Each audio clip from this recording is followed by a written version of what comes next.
പിതാവിന്റെയും പുത്രന്റെയും പരിശുദ്ധാത്മാവിന്റെയും നാമത്തിൽ ആമേൻ. അമ്മേ പരിശുദ്ധമേ, അമ്മേ പരിശുദ്ധമേ, ദൈവമാതാവേ, കൃപാസനത്തിലൂടെ ഞങ്ങളുടെ ദേശത്തിനും അമ്മ മധ്യസ്ഥം തേടി തന്ന എല്ലാ അനുഗ്രഹങ്ങൾക്കും കൃപകൾക്കും ഞങ്ങളിപ്പോൾ ഹൃദയം നിറഞ്ഞ നന്ദി പറയുന്നു. അമ്മേ പരിശുദ്ധമേ, അമ്മേ പരിശുദ്ധമേ, ദൈവമാതാവേ, 2004 ഡിസംബർ 7 തീയതി ഉച്ചകഴിഞ്ഞ് 2:30 കൃപാസനത്തിൽ സംഭവിച്ച അമ്മയുടെ പ്രത്യക്ഷപ്പെടലിനെ കുറിച്ച് തിരുസഭയ്ക്ക് സമർപ്പിച്ചിരിക്കുന്ന പഠനരേഖകളുടെ മേൽ സഭാത്മകമായ പഠനം ആരംഭിക്കുവാൻ ഞങ്ങൾ പ്രാർത്ഥിക്കുന്നു. അമ്മേ പരിശുദ്ധമേ, ഭൂസ്വർ ലോകങ്ങളുടെ രാജ്ഞിയായ അങ്ങേയ്ക്ക് ഭൗമ സംരക്ഷണത്തിനായി പ്രപഞ്ച പ്രകൃതിയെ തന്നെ തിരുസഭ പ്രതിഷ്ഠിക്കുവാൻ ഈ പ്രത്യക്ഷീകരണം വഴി ഇടയാക്കണമേ. പരിശുദ്ധമേ, ജപമാല മാതാവേ, സകല കൃപാസനം പ്രാർത്ഥനകളോടും ചേർത്ത് ഞങ്ങളിപ്പോൾ പ്രാർത്ഥിക്കുന്ന ഈ കുടുംബത്തിന്റെ പ്രത്യേക നിയോഗം പറമക്കളെ,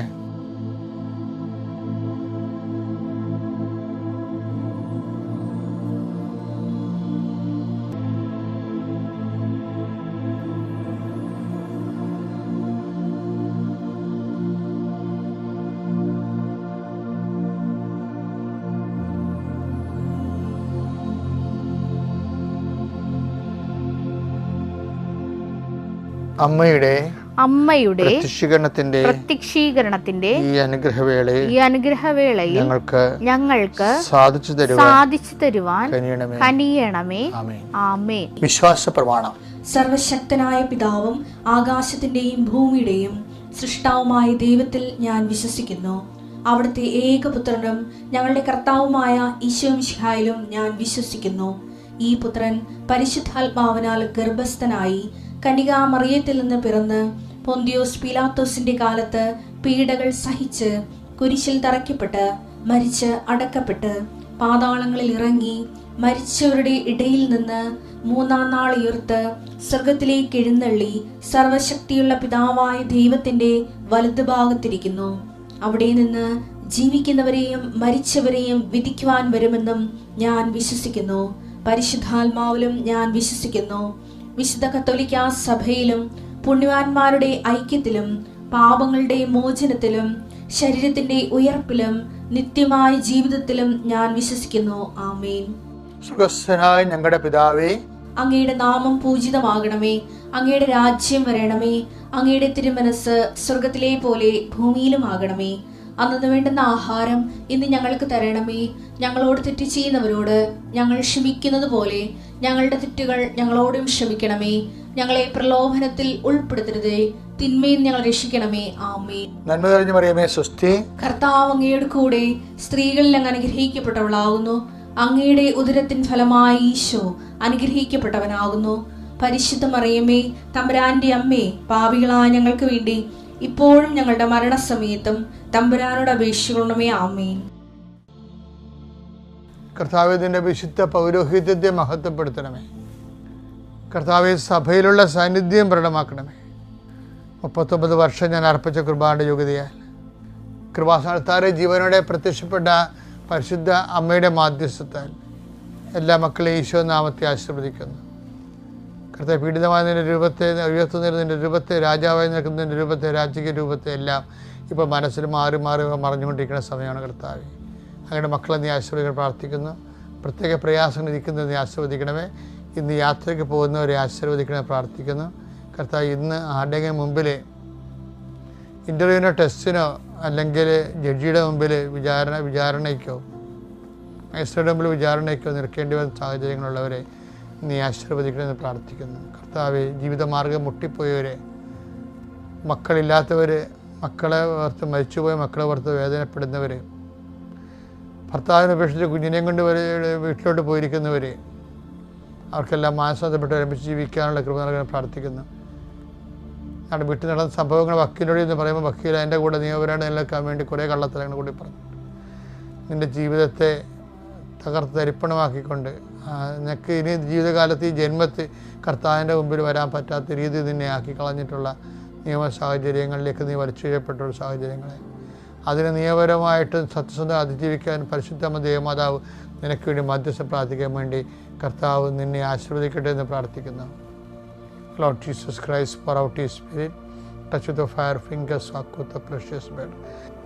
എൻ്റെ കർത്താവിൻ്റെ ഉന്നതമായ നാമത്തിൽ നിങ്ങൾ കയ്യിലെടുത്തിരിക്കുന്ന രേഖകളുടെ മേലെല്ലാം, ഏതെല്ലാം രേഖകളോ എന്തെല്ലാം ഉപകരണങ്ങളോ നിങ്ങൾ കയ്യിലെടുത്തിട്ടുണ്ട് അതിൻ്റെ മേലെല്ലാം കർത്താവിൻ്റെ വലിയ ചൈതന്യം പ്രസരിക്കട്ടെ പ്രാർത്ഥിക്കുന്നു. അത് നടപ്പിൽ വരുത്താൻ നിലനിൽക്കുന്ന തടസ്സങ്ങളെയും ദോഷങ്ങളെയും യേശുക്രിസ്തു നാമത്തിൽ ബന്ധിക്കുന്നു. നിത്യപിതാപുത്രനും പരിശുദ്ധാത്മാവായ സർവ്വേശ്വരൻ നീക്കുക. ആമേൻ.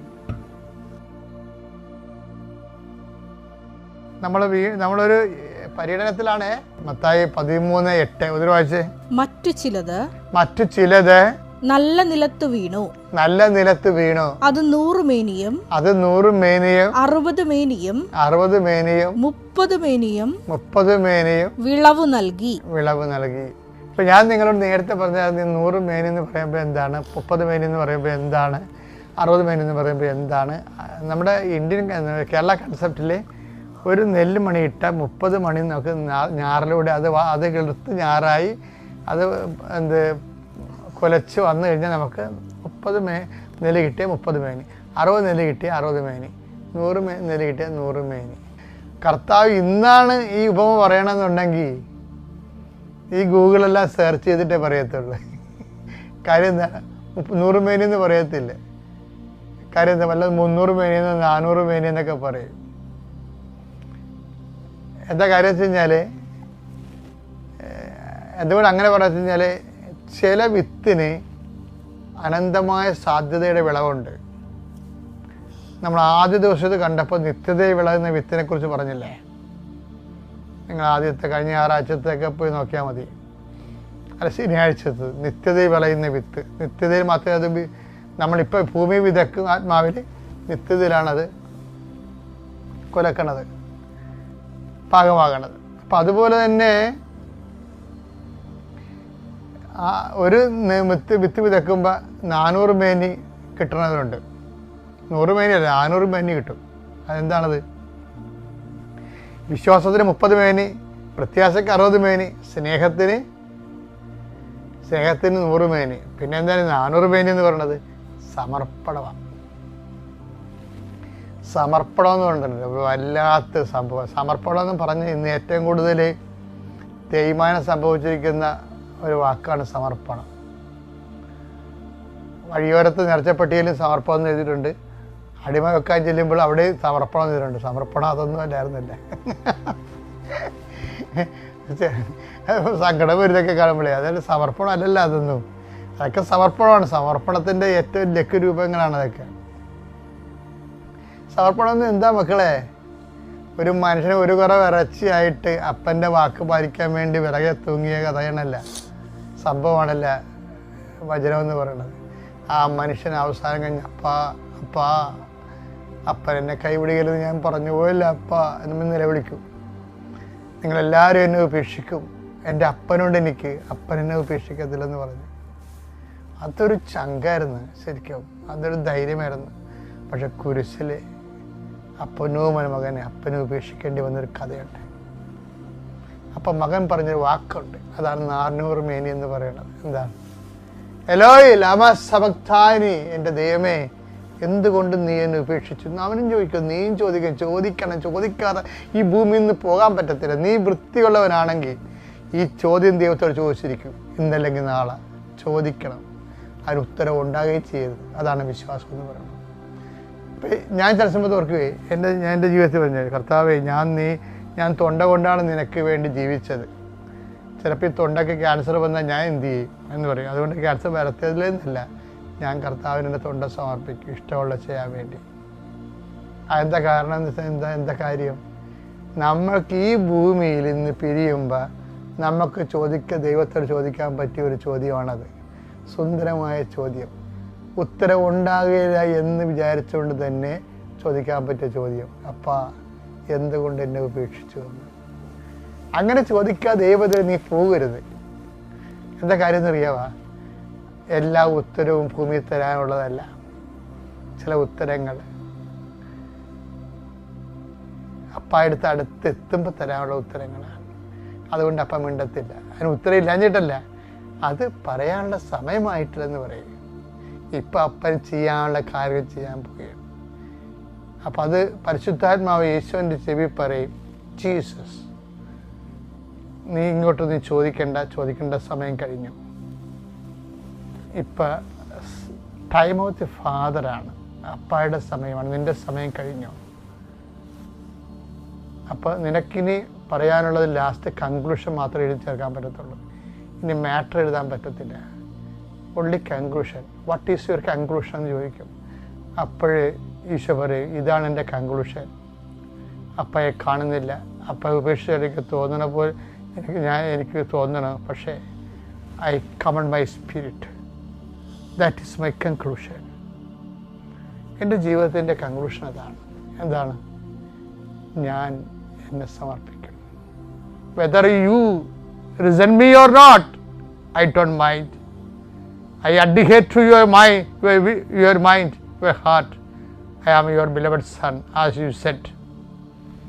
നീ എന്നോട് പറഞ്ഞതുപോലെ ഞാൻ നിൻ്റെ പ്രിയപുത്രനായി ഈ ഭൂമിയിൽ നിന്ന് നിന്നെ മാത്രം ആശ്രയിച്ചുകൊണ്ട് ഞാൻ എല്ലാം സമർപ്പിക്കുന്നു. ഇതാണ് 400 മേനി എന്ന് പറയണത്. കർത്താവ് 400 മേനി കൊയ്യണതിന് മുമ്പ് നമ്മളൊക്കെ 100 മേനി വരെ പറഞ്ഞിട്ടുള്ളല്ല. കർത്താവ് ഞാൻ എൻ്റെ പിതാവിൻ്റെ ഇടയ്ക്കിലേക്ക് പോകുന്നതിനാൽ ഇതിനേക്കാൾ വലിയ കാര്യങ്ങൾ 400 മേനിയും നിങ്ങൾ കൊയ്യും. ശ്രുതികട്ടെ. Hallelujah, hallelujah, hallelujah. എൻ്റെ പേര് മേരി ലിൻഡ. തൃശ്ശൂർ ജില്ലയിലെ ഇരിഞ്ഞാലക്കുട രൂപത പൊയ്യ ഇടവകയിൽ നിന്ന് വരുന്നു. 2018 ഒക്ടോബർ അവസാനം എനിക്കൊരു പള്ളിയിൽ നിന്നാണ് കൃപാസനം പത്രം കിട്ടിയത്. അവിടെ നിന്ന് ഞാൻ കൃപാസനം പത്രം എടുത്ത് ഉടമ്പടി ചെയ്യാനുള്ള കാര്യത്തിലേക്ക് തിരിഞ്ഞു. ഓൺലൈൻ ഉടമ്പടിയാണ് ഞാൻ എടുത്തത്. ഞാൻ ഹസ്ബൻഡും കൂടെ പുറത്തേക്ക് ഇറ്റലിയിലേക്ക് പോകാനായിട്ട് പ്രോസസ്സിങ് നടന്നുകൊണ്ടിരിക്കുമായിരുന്നു 3 വർഷമായിട്ട്. അത് നടക്കുന്നുണ്ടായിരുന്നില്ല.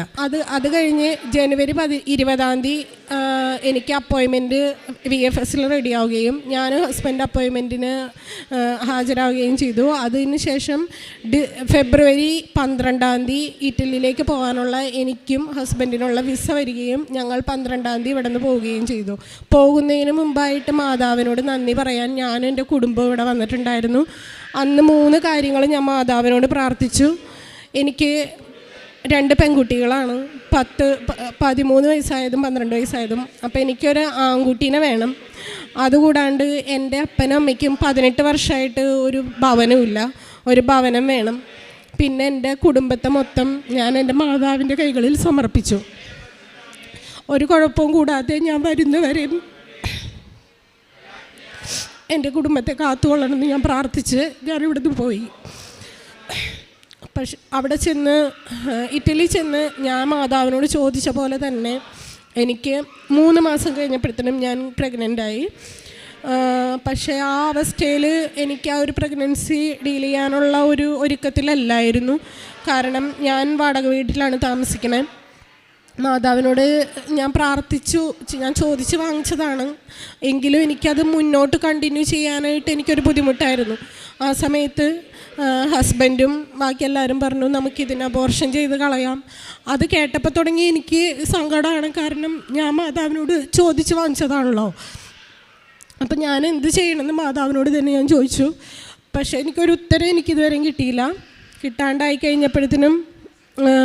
കിട്ടാണ്ടായി കഴിഞ്ഞ് പിന്നെ എപ്പോഴും കരച്ചിലായി.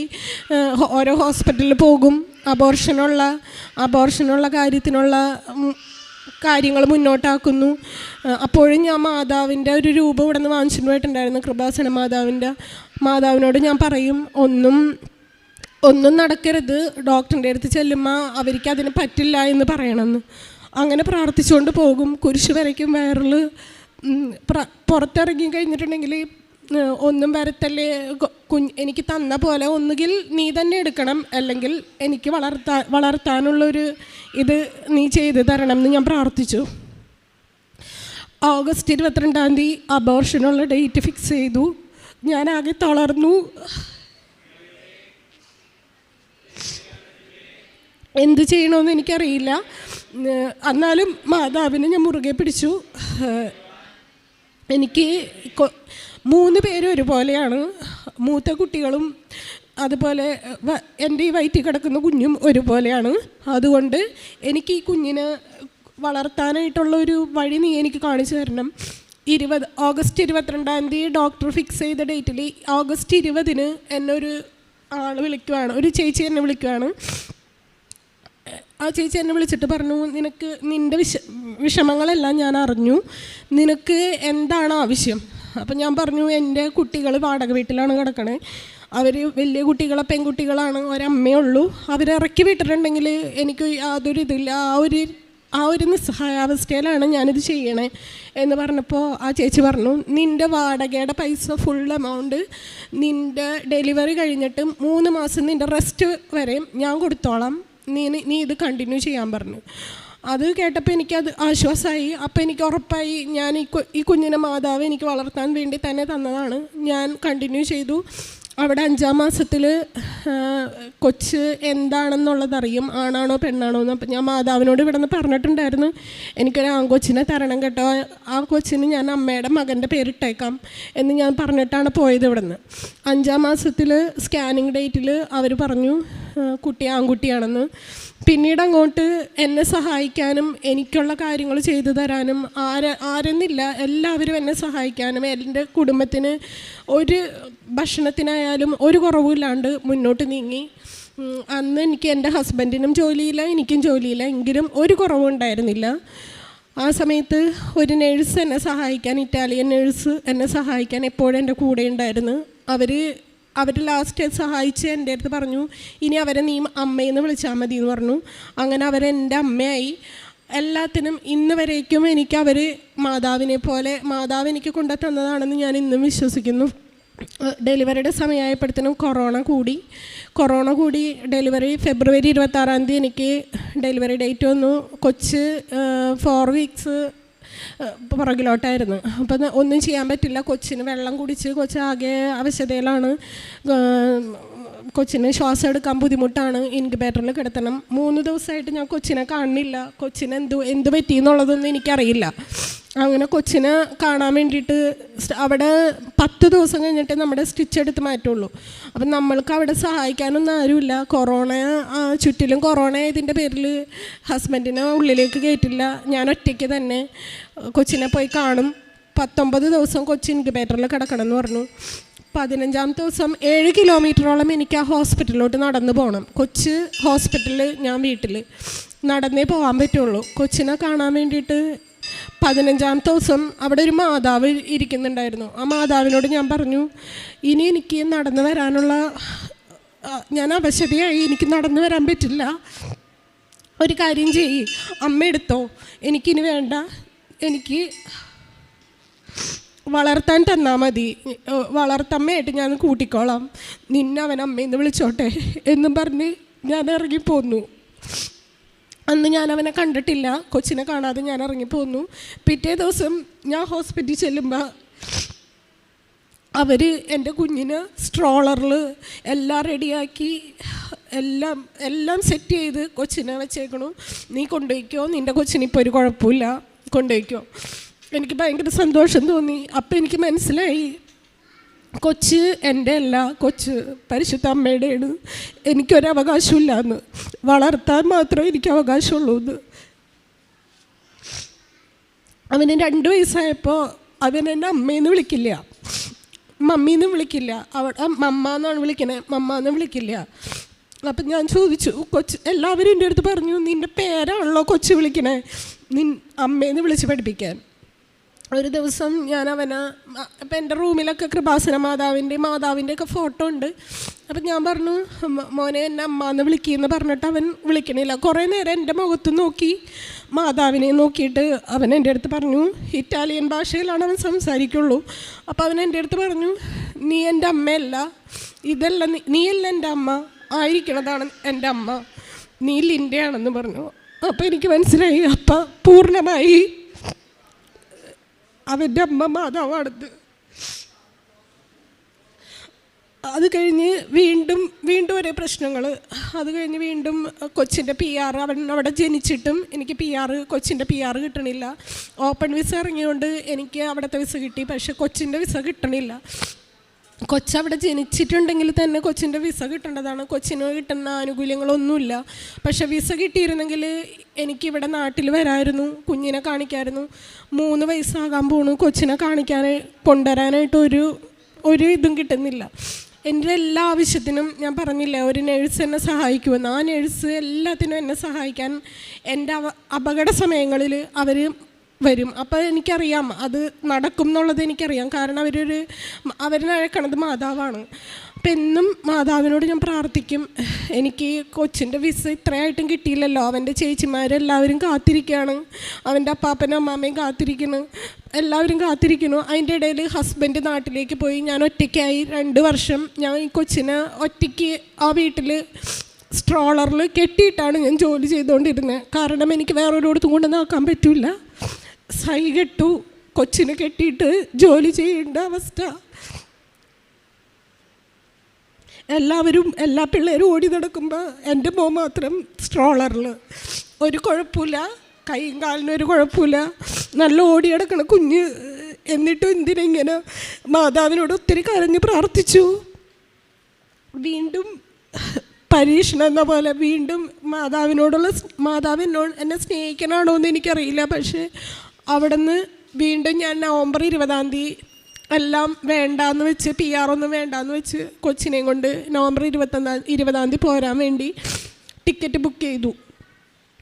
അന്നേരത്തെ എൻ്റെ അടുത്ത് ഒന്ന് പോയി ചോദിക്ക്, 20 കോടതി നീ ഒന്ന് പോയി ചോദിക്ക് വിസ ശരിയായിട്ടുണ്ടോ എന്ന് ചോദിക്കുന്നുള്ള ഒരു പ്രേരണ വന്നു. ഞാൻ ചെന്ന് ചോദിച്ചപ്പോൾ അവർ പറഞ്ഞു, കോടതിയിലുള്ളവർ പറഞ്ഞു, നിൻ്റെ കൊച്ചിൻ്റെ വിസ ആയിട്ടില്ല. എന്നെ അവർ ആട്ടിപ്പാഴിച്ച് വിട്ടു, നിൻ്റെ കൊച്ചിന് ഇപ്പം വിസ കിട്ടില്ല, നീ പൊക്കോ എന്ന് പറഞ്ഞുകൊണ്ട്. ഞാൻ അവിടെ നിന്ന് കരഞ്ഞിറങ്ങി പോന്നു. അന്ന് ഞാൻ ആ നേഴ്സിനെ വിളിച്ച് പറഞ്ഞു, എനിക്കിങ്ങനെ കൊച്ചിൻ്റെ വിസ കിട്ടിയില്ല, ഞാൻ പോവുകയാണ്, ഇനി ഞാൻ കൊച്ചിൻ്റെ വിസയ്ക്ക് വേണ്ടി ഞാൻ നിൽക്കില്ല. അപ്പോൾ അവർക്കത് വിഷമമായി. അവർ പറഞ്ഞു, നീ ഇനി എന്നാണ് പോകാൻ തീരുമാനിച്ചേക്കണേ? ഞാൻ പറഞ്ഞു ഡിസംബർ 2 എന്നാൽ ഡിസംബർ 2 നമുക്കൊന്നുകൂടെ കോടതിയിലേക്ക് പോവാം, നീ വായോ എൻ്റെ കൂടെ എന്ന് പറഞ്ഞു. ഞാൻ ഡിസംബർ 2 ഞാനും ആ നേഴ്സിനെ ഞാൻ അമ്മ എന്നാണ് വിളിക്കണേ, അമ്മയും കൂടെ കൊച്ചും ഞാൻ പോയി കോടതി ചെന്ന്. അവരോട് ആ അമ്മ ചോദിച്ചുള്ളൂ, ചോദിച്ച വശം തന്നെ അവർ അകത്ത് പോയി എൻ്റെ കൊച്ചിൻ്റെ PR എടുത്തുകൊണ്ട് വന്നു. അപ്പം എനിക്കറിയായിരുന്നു ഈ അമ്മ എൻ്റെ കൂടെ വരുമ്പോൾ മാതാവാണ് കൂടെ വരുന്നത്. കാരണം അവരാണ് ഏറ്റവും ലാസ്റ്റ് സ്റ്റേജിലെത്തുക. അത് എൻ്റെ കയ്യിൽ കിട്ടിയപ്പോൾ അവർ എൻ്റെ അടുത്ത് പറഞ്ഞു നവംബർ 20 ഇത് ഓക്കെ ആയി കിടക്കണതാണ്. അപ്പം ഞാൻ പറഞ്ഞു നവംബർ 20 ഞാനിവിടെ വന്നതാണല്ലോ. അപ്പോൾ അവർ പറഞ്ഞു, നീ ചോദിച്ചില്ലല്ലോ എന്ന്. ഞാൻ ചോദിച്ചതാണ്, പക്ഷേ എനിക്ക് തരേണ്ട ആൾ മാതാവ് തന്നെയാണല്ലോ. അപ്പോൾ ഡിസംബർ 2 ആയിരുന്നു, ഡിസംബർ 7 മുന്നേ എനിക്ക് കിട്ടണമെന്നായിരുന്നു. അപ്പോൾ ഡിസംബർ 2 എനിക്ക് കൊച്ചിൻ്റെ വിസ കിട്ടി. ഉടനെ തന്നെ എനിക്ക് കൊച്ചിൻ്റെ ഐഡൻറ്റിറ്റി കാർഡും എല്ലാവരും 5 ദിവസം കൊണ്ട് എല്ലാവരെക്കാട്ടും സ്പീഡിൽ കൊച്ചിൻ്റെ കാര്യങ്ങളെല്ലാം എനിക്ക് കിട്ടി. ഞാൻ ജനുവരി 25 നേരിട്ട് ഇവിടെ വന്നു, മാതാവിനെ കണ്ടു, മാതാവിനെ കാണിച്ചു കൊടുത്തു. ഇവിടെ കൊണ്ടുവന്ന് ഞാൻ നിർത്തി, മാതാവിന് ഏൽപ്പിച്ചു. ഒരു കുഴപ്പമില്ലാതെ അവനെ ഏൽപ്പിച്ചു കൊടുത്തു. അതിൻ്റെ ഇടയിൽ അവിടെ വെച്ച് ഇറ്റലിയിൽ വെച്ച് അവൻ 3 അടി പൊക്കത്തിൽ താഴോട്ടൊന്ന് വീണു. താഴോട്ട് വീണ വശം കൊച്ചിൻ്റെ ബോധം പോയി. ഞാൻ ഒറ്റയ്ക്ക് ഉണ്ടായിരുന്നുള്ളൂ, കണ്ണൊക്കെ മേലോട്ടായി. എനിക്കാകെ പേടിയായി, എന്ത് ചെയ്യണമെന്നറിയില്ല. ഉടനെ തന്നെ അവൻ ആ ബോധം കിടലിൽ തന്നെ എൻ്റെ അടുത്ത് പറഞ്ഞു അമ്മയുടെ ഉപ്പ് തരാനായിട്ട്. ഞാൻ ഉടനെ ഉപ്പെടുത്ത് വായിൽ വെച്ച് കൊടുത്തു, തൈലമൊക്കെ പുരട്ടി. കൊച്ച് അപ്പം തന്നെ ഛർദ്ദിച്ചു. അപ്പോൾ ഛർദ്ദിച്ചപ്പോൾ എനിക്ക് പേടി. എന്നാലും ഞാൻ ആരോടും പറഞ്ഞില്ല, മാതാവിനോട് പറഞ്ഞു, എനിക്കൊരിടത്തും പോകാൻ വഴിയില്ല, നീ തന്നെ കാത്തുകൊള്ളണം കേട്ടോന്ന്. എന്നിട്ട് രാത്രി ഞാൻ ഇത്തിരി ഭക്ഷണം കൊടുത്തു കഴിഞ്ഞപ്പോൾ വീണ്ടും അത് ഛർദ്ദിച്ചു. അപ്പോൾ എനിക്ക് മനസ്സിലായി തലയ്ക്ക് എന്തോ പ്രശ്നം ഉണ്ടാവും, അതായിരിക്കും ഛർദ്ദിക്കണേന്ന്. എന്നാലും ആരോടും പറയാതെ മാതാവിനോട് ചെന്ന് പറഞ്ഞു, മാതാവേ എനിക്ക് നാളത്തെ സാക്ഷ്യം ഞാൻ കേൾക്കുമ്പോൾ ആരെങ്കിലും സാക്ഷ്യത്തിൽ എൻ്റെ ഈ കുഞ്ഞ് വീണ കാര്യം എന്നെ ഒന്ന് കാണിച്ചു തരണം കേട്ടോ, ഒരു കുഴപ്പമില്ലാതെ. പിറ്റേ ദിവസം ഞാൻ ഫോൺ എടുത്ത് നോക്കിയപ്പോൾ സാക്ഷ്യം വന്ന് കിടക്കണു, ഒരു ടീച്ചറിൻ്റെ സാക്ഷ്യം. ടീച്ചർ 6 അടി പൊക്കത്തിൽ നിന്ന് താഴെ വീണിട്ട് ടീച്ചറിൻ്റെ ഒന്നും അനങ്ങാൻ പറ്റാണ്ട് ടീച്ചർ ഛർദ്ദിച്ചു 2 പ്രാവശ്യം. ഒരു കുഴപ്പമുണ്ടായിരുന്നില്ല, ടീച്ചറിന് ഒരു കുഴപ്പമുണ്ടായിരുന്നില്ല. ടീച്ചർ മാതാവിൻ്റെ എണ്ണയൊക്കെ തേച്ചു, ഒരു പ്രശ്നം ഉണ്ടായിരുന്നില്ല. ഡോക്ടർ ചെന്ന് ചോദിച്ചപ്പോൾ ഒരു പ്രശ്നമില്ല എന്നുള്ള രീതിയിൽ ടീച്ചറിനെ വീട്ടിൽ വിട്ടു എന്ന് പറഞ്ഞു.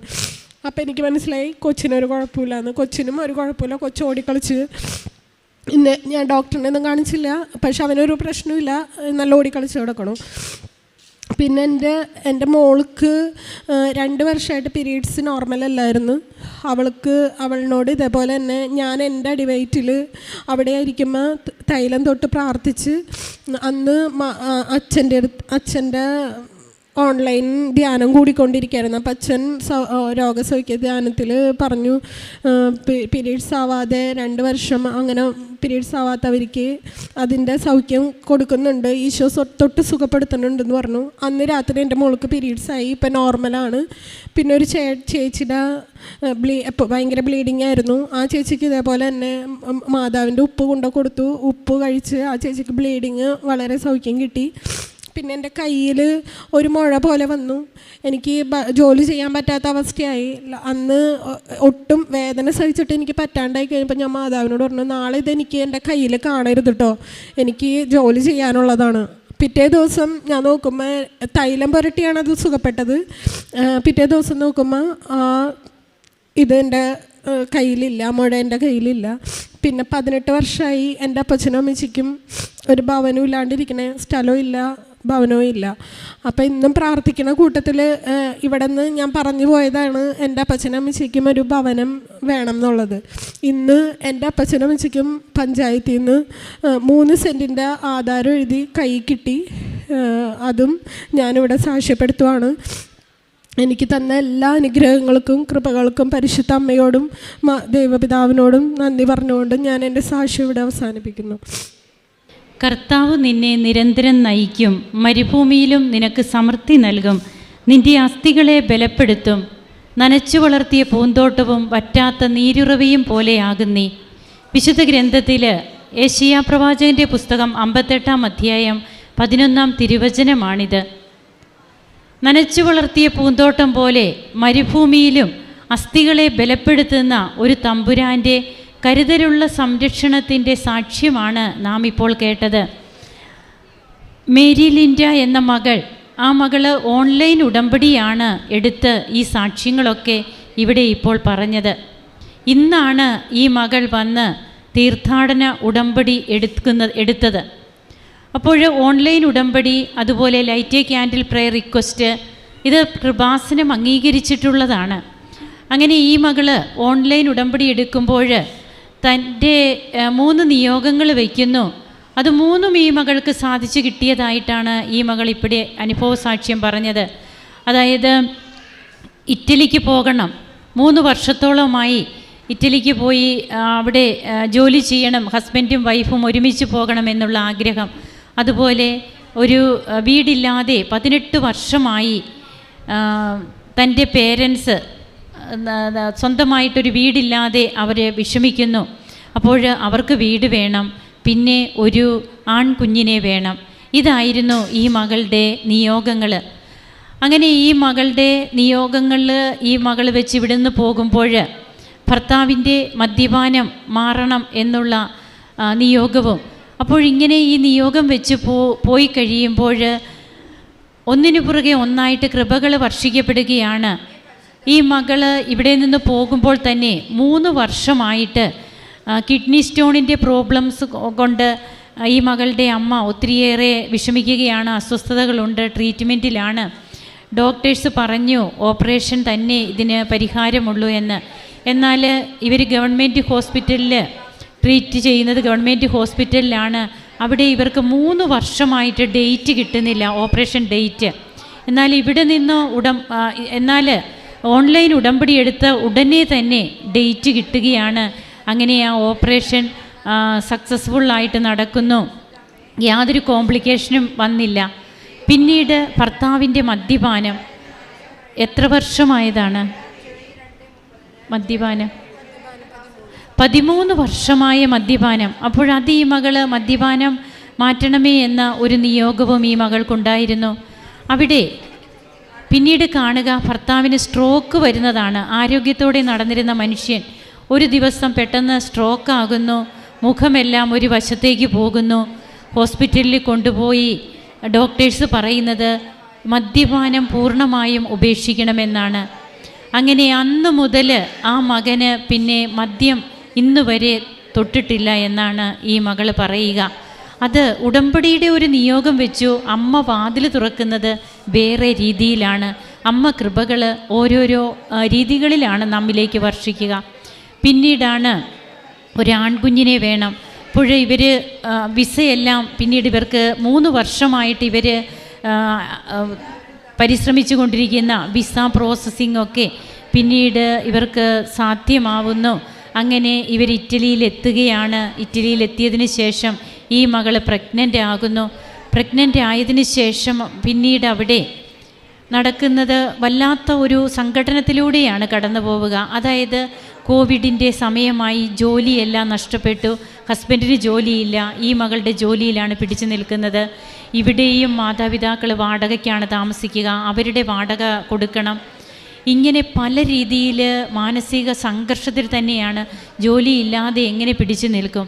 ഈ അവസരത്തിൽ ഈ മകളെ വീട്ടുകാർ തന്നെ ഉപദേശിക്കുകയാണ്, ഇനിയിപ്പോൾ ഈ പ്രഗ്നൻസി നമുക്ക് വേണ്ട, ഈ കുഞ്ഞിനെ ഉപേക്ഷിക്കാം, ഇത് അബോർഷൻ ചെയ്യണം. അതായത് ഈ മകൾക്ക് മുമ്പോട്ട് പോകാൻ സാധിക്കുന്നില്ല, ജോലി ചെയ്യാൻ പറ്റുന്നില്ല, പ്രഗ്നൻസിയിലുള്ള കോംപ്ലിക്കേഷൻസൊക്കെ ഉള്ളതുകൊണ്ട്, അസ്വസ്ഥതകളൊക്കെ ഉള്ളതുകൊണ്ട്.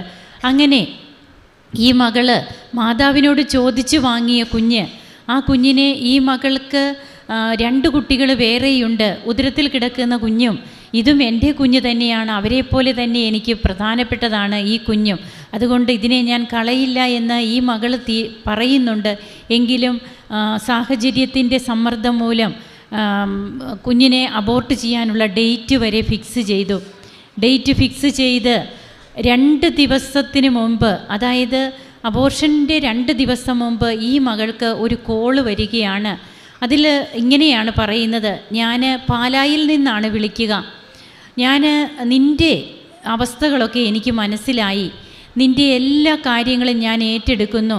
നിൻ്റെ വാടകയും അതുപോലെ നീ ഡെലിവറി കഴിഞ്ഞ് 3 മാസത്തെ റെസ്റ്റിന് ശേഷം നീ ജോലിക്ക് പോകുമ്പോൾ മുതൽ എനിക്ക് ഞാൻ നിനക്ക് നൽകുന്ന ഈ ഒരു സാമ്പത്തികമായിട്ടുള്ള സഹായം അത് നീ എനിക്ക് പിന്നീട് തന്നാൽ മതിയെന്ന്.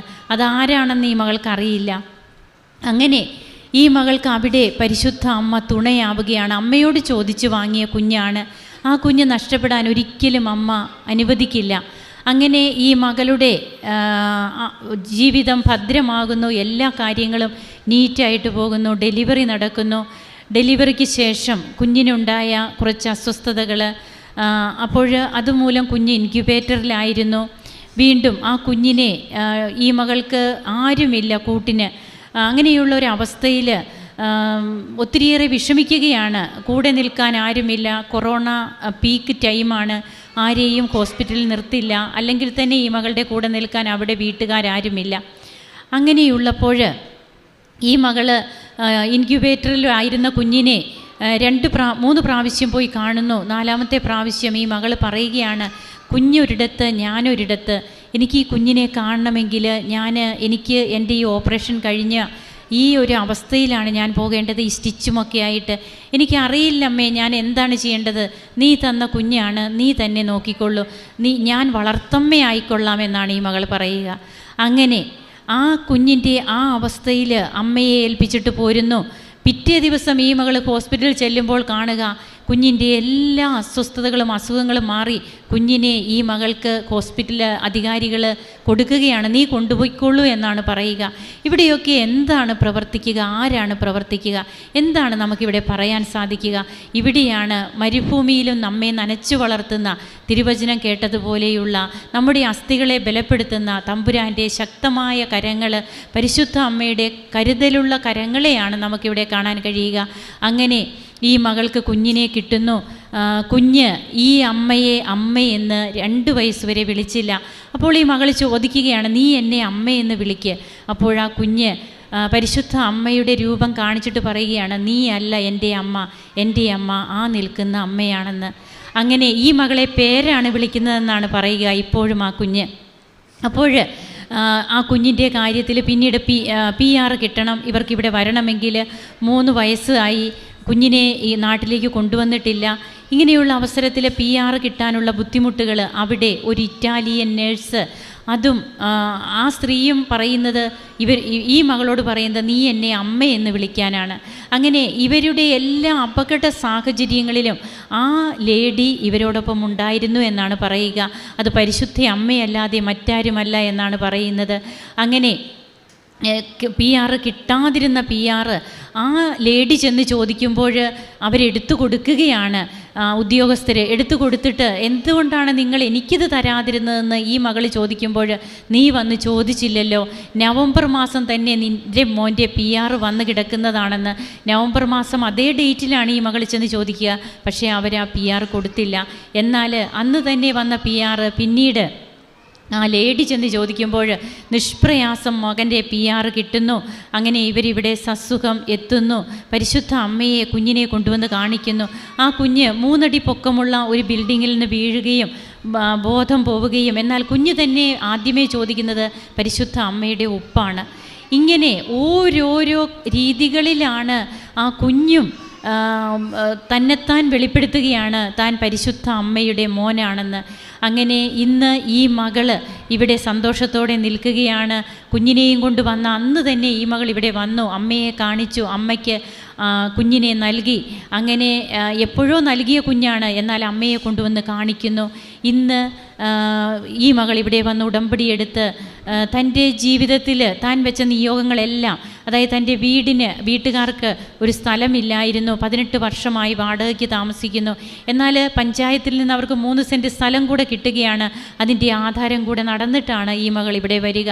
നമുക്ക് ദൈവത്തെ മഹത്വപ്പെടുത്താം, അത്യുന്നതനായ ദൈവത്തെ ആരാധിക്കാം, കരങ്ങൾ അടിക്കാം, പരിശുദ്ധ അമ്മയ്ക്കും തിരുക്കുമാരനും നന്ദി പറയാം. യേശുവേ നന്ദി, യേശുവേ സ്തുതി, യേശുവേ ആരാധന.